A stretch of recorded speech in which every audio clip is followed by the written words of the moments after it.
¿Qué tal, compañeros? A continuación les voy a hablar de mi proyecto. Se titula Estudio del impacto en la estructura y función del factor TCPO provocado por la presencia o ausencia de una región específica en un modelo glial de distrofia miotónica tipo 1. En el instituto donde hago mi tesis tenemos líneas celulares en las cuales se han construido modelos para distrofia miotónica tipo 1. Esta se explica por una toxicidad a nivel de RNA. Se han hecho análisis de microarreglos en estos modelos, la que se comporta como si tuviera distrofia miotónica y la que no. Y vemos una expresión diferencial en los transcritos del mismo gen. El más importante de ellos fue TCPO, en el cual vemos la inclusión en uno de sus isoformas perdón, la exclusión en una de sus isoformas del exón 2. El codón de inicio está en el exón 2, eso provoca un cambio en el marco abierto de lectura y cambia completamente la proteína, es decir, aunque son transcritos parecidos, las proteínas son completamente distintas. El propósito de este estudio es obtener el mejor modelo tridimensional del factor TCPO para ambas isoformas y utilizar sus secuencias para identificar regiones que impliquen cambios en la función biológica basados en la estructura secundaria. Finalmente se contrastarán los dominios motivos encontrados en los mejores modelos tridimensionales para proponer secuencias peptídicas internas de importancia clínica para la caracterización a nivel del sistema nervioso central y posibles estrategias para el tratamiento de distrofia miotónica tipo 1. En un principio nosotros habíamos propuesto hacer tres modelos de proteína, tres modelos para cada proteína, porque teníamos tres isoformas. Sin embargo, la secuencia codificante nos arrojaba solamente la misma secuencia para una y para otra. Entonces, al final solamente obtuvimos dos. La proteína con el exón 2 se modeló por homología con con tres programas, Modeler, SwissModel y GenTreader. Y la que no tiene el exón 2 por la técnica de AB initio. Esto debido a que no habían homólogos de esta proteína. Una vez que se obtienen el, de estas el mejor modelo, se escogerá uno de estos y la proteína de AB initio se van a evaluar las secuencias, la estructura secundaria y la presencia de posibles motivos que sean interesantes o que estén implicados en la patogénesis de DM1. Finalmente se van a identificar las secuencias peptídicas que se evaluaron de la estructura secundaria y se va a evaluar en qué parte de la proteína que previamente habremos modelado se encuentra. Es decir, si ese motivo está expuesto, está en la superficie de la proteína o está en el core, está en las caras internas de la proteína. Aquí yo les muestro una tabla donde vienen las claves de acceso eh, para los transcritos que nosotros queríamos utilizar. Les digo, eran 3 de cada una, pero al final vimos que era la misma secuencia para TCPO con el exón 2 y la misma secuencia para TCPO sin el exón 2. Los programas utilizados en este proyecto son algunas herramientas bioinformáticas tales como Modeler, SwissModel y GenTreader para hacer el modelamiento por homología. Y dentro de estos procesos vamos a utilizar parcialmente algunos servidores como el Embos para traducir transcritos, hacer alineamientos globales con Needle, hacer llevar a cabo visualizaciones de la proteína con Quimera. La validación se va a hacer con el servidor PDB-Zoom, en el cual se van a obtener los gráficos de Ramachandran. Se van a obtener los gráficos del potencial dope con Excel.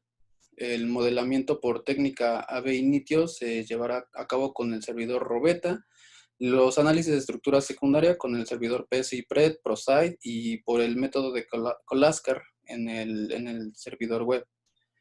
Y finalmente vamos a identificar estos motivos en en los modelos tridimensionales con ayuda del visualizador de Quimera. Los resultados esperados, bueno, pues son todos estos. Aquí se los pongo.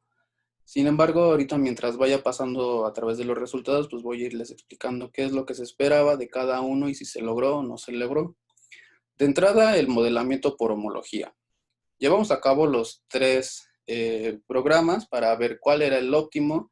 Encontramos que era SwissModel, debido a que los RMSD son cercanos a 0, QScore y GMQE son cercanos a 1, y el Cumin si no es mayor a -4, pero está muy cerca de ese límite. Entonces escogimos el modelo por SwissModel, además de que los gráficos de Ramachandran también eran más favorables para SwissModel, y aquí los tenemos. En estos gráficos de Ramachandran se pueden ver las regiones favorables basados en otras proteínas previamente cristalizadas, y estas regiones favorables es donde deben de coincidir estos puntos que corresponden a los aminoácidos de nuestra proteína modelada. Este gráfico también es un gráfico de Ramachandran, pero para cada residuo, donde cada residuo debe de estar en una zona favorecida para el gráfico de Ramachandran. Tenemos aquí el gráfico Chi1, Chi2, que tiene que ver con los grupos R, con el impedimento estérico, parámetros de la cadena principal, en el cual, bueno, los puntos no deben de estar demasiado separados de la banda morada, del límite superior, inferior y de la media. Los parámetros de la cadena de residuos, que igual no deben de superar las desviaciones estándar que se presentan. Hay propiedades de los residuos individuales, donde se ven en los gráficos, en las barras rojas, algunos aminoácidos con algunas alteraciones a nivel espacial. Aquí tenemos un gráfico que es de distribuciones, que nos va a mostrar el largo de los enlaces en la cadena principal, igual basado en datos de otras proteínas previamente cristalizadas. Otro que igual es de distribución, pero en este caso para ángulos de enlace, la planaridad, la cual estos gráficos no deben de rebasar la parte lateral derecha para que podamos decir que la calidad del modelamiento es favorable, y la distorsión geométrica, en la cual las cadenas de carbonos alfa no deben de tener una distorsión anómala o no común, que es lo que podemos apreciar. La validación termina con el gráfico del potencial dope, en el cual se contrastan los potenciales dope tanto de nuestra proteína, que es TCPO, como nuestro molde, que fue 2N02. Y vemos que siguen la misma tendencia, es decir, el modelaje fue, pues fue favorable, no hay regiones bastante distintas. Como les decía, no hay homólogos para la proteína sin el exón 2, entonces llevamos a cabo la técnica AB-initio, en la cual obtuvimos 5 modelos que pueden ser consultados en esta dirección. Una vez tenidos nuestros modelos tridimensionales, pasamos a identificar los motivos importantes que pudieran tener relevancia en funciones biológicas en ambas proteínas. Encontramos algunos que son bastante curiosos. Por ejemplo, esta proteína, que es la que se exacerba en distrofia miotónica, hay a la alta transporte de iones de transmembrana, que es lo que sucede a nivel de sinapsis, perdón.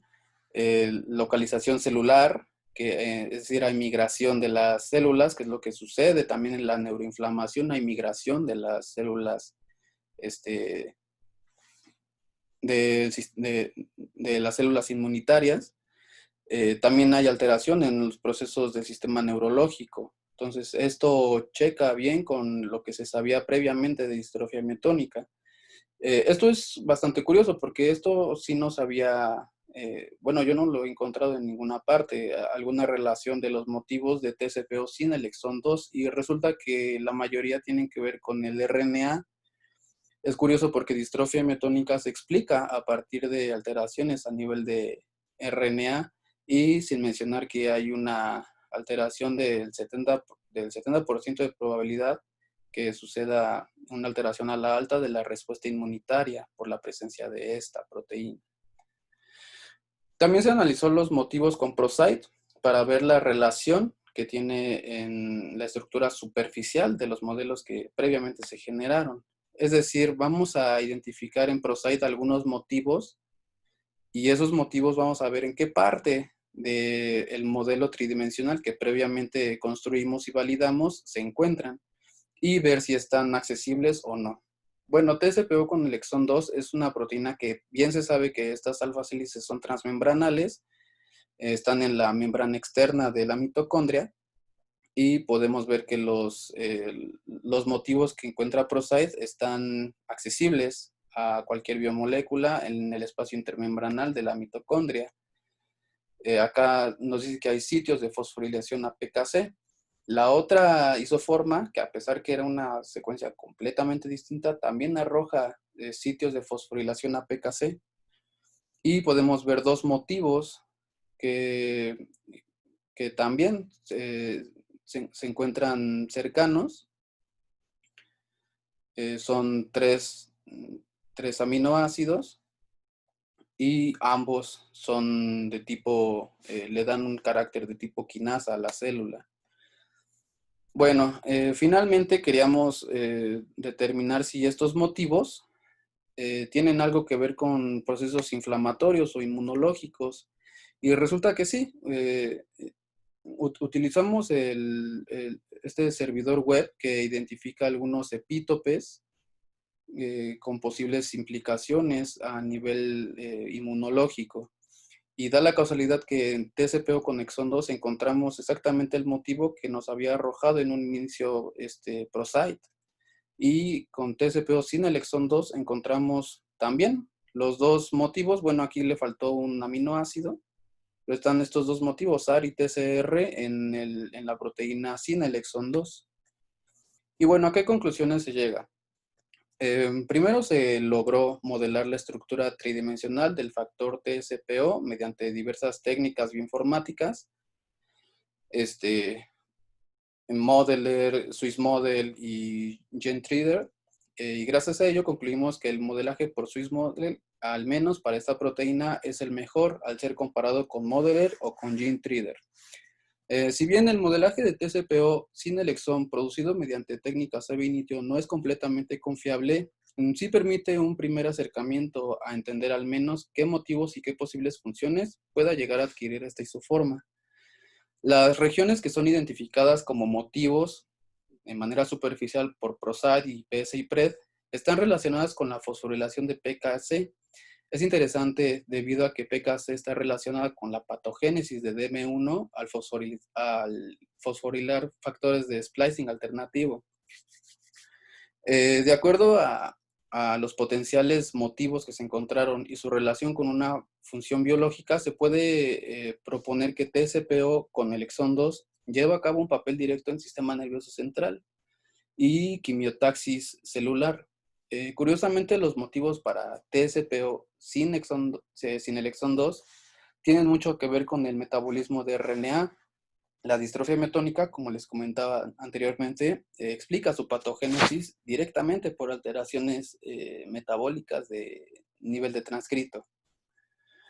Y finalmente, los motivos encontrados en ProCyte, que son de actividad quinasa todos, aparecen también en el análisis del método desarrollado por Colaskar, es decir, por el servidor web que identifica epítopes inmunológicos. Y esto nos puede dar cabida a proponer que hay un proceso neuroinflamatorio en distrofia miotónica tipo 1, cosa que ya se había visto antes en ataxia, en Huntington, en Alzheimer y Parkinson. Y bueno, estas son mis referencias, compañeros. Les agradezco mucho su atención. Que tengan un excelente día.